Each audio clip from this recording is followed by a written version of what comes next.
mo ba sa halagang 10,000, meron ka ng MacBook Air na 2015 na naka-Core i5.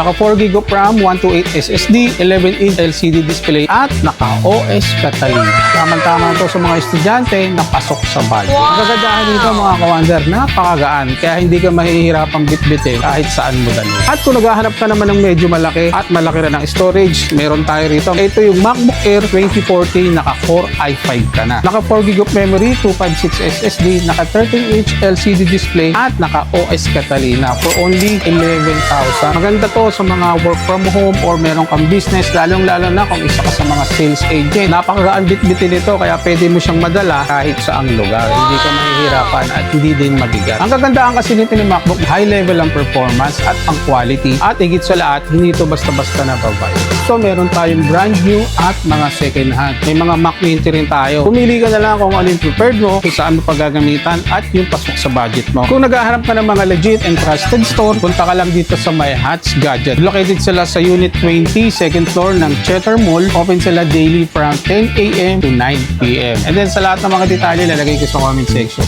Check nyo na lang.